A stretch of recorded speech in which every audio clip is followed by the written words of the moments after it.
Let's speak to Francesco Rizzuto, who's in the UK. He's a professor of law at the University of East London.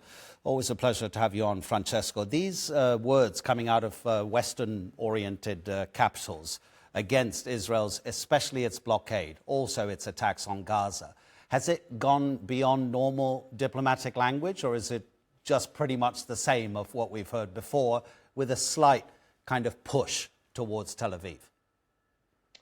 Good afternoon. I think it's gone beyond the normal, excuses. Let me put it that way. I think that the images that you were showing before are having an even more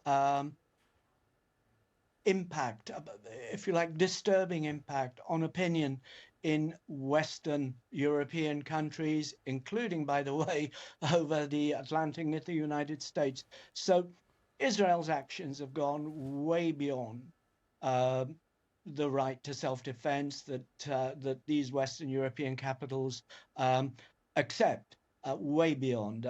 To use the language of disproportionate, to use the language of death trap, that it's, if you like, Western European countries in particular, though, if you recall, we did an interview a few months ago when the Irish and the Spanish were calling for a suspension of the association agreement with Israel. That's being discussed today. They've talked the language of review, but if you like, all bets are off now. The far-right government in Israel is going to have to respond, and if it doesn't, it will be punished. Well, Likud lawmakers, it's being reported in the Israeli media in the past 20 minutes or so, Francesco, they say they want to submit a bill to the Knesset, to the parliament, which will strip the rank of anyone who calls for disobeying military orders. So that's the reaction from the supporters of the Netanyahu government. But in terms of... I think that... Oh, no, please, carry on. I think that we are seeing in Israel what happens when a particular faction holds the veto over the actions of a centre-right government. Frankly, Israel is in the hands of people who have lost all sense of proportional sense of realism. Of course, the October attacks were terrible, but 53,000 dead cannot equate to 1,200.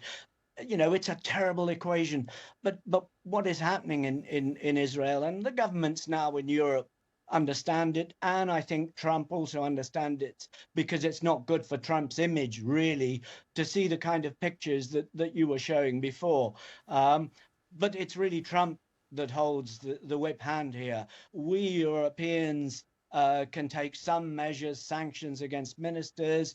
We can make life very difficult for them by stopping economic exchanges with them through the association agreement. When it comes to military aid, Europe really doesn't amount to very much. It's the United States. But it's really, really terrible that we've come to this, really, and what cannot be permitted, without a doubt, what cannot be permitted, and the Europeans will not permit this, in words and certain kinds of economic related actions plus condemnation, what cannot be permitted is what in effect would amount to the forced migration of the poor Palestinians to where? Where would they go? So the whole policy of Israel is really disgraceful. Francesco, is it now become incumbent on these Western nations who are pushing back this far against Israel's actions? Is it incumbent upon them to take these actions because of the failure of international law? Well, we know that international law will always move too slowly to actually resolve any current conflict, and that the justice will come afterwards, if it comes at all. But you can't imagine, can you, a European leader saying, Mr. Netanyahu, if you come to my country, I'll make sure you're arrested, because there's an ICC arrest warrant out for him? Well, that's not going to happen, sadly, I think, simply because international law tends to reflect particular power balances. And of course, international law is only law if it's enforceable. And if people are not willing to enforce it for all sorts of geopolitical reasons, then I'm afraid, just as Mr. Putin will never face a tribunal, I would have thought that Mr. Netanyahu will never face a tribunal.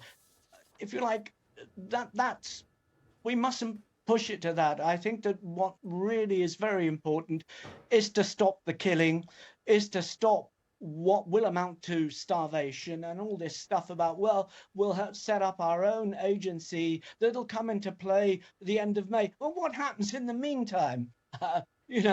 Starvation doesn't wait for an agency to be set up. People just die, full stop.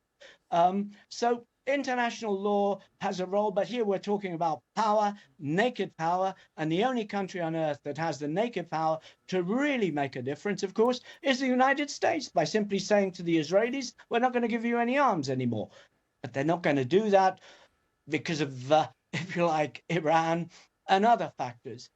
So it's really a very tragic situation where hopefully pressure applied on Israel, economic condemnations and so on, and of course sanctions, will get the Israelis to see sense. But it's difficult to see this present Israeli government, which seems fixated on the first testament, if you like, of an eye for an eye, and I want all the teeth, not just an eye for an eye, a tooth for a tooth, but an eye for an eye and all your teeth. So this is what I mean about disproportionate actions that are clearly condemnable.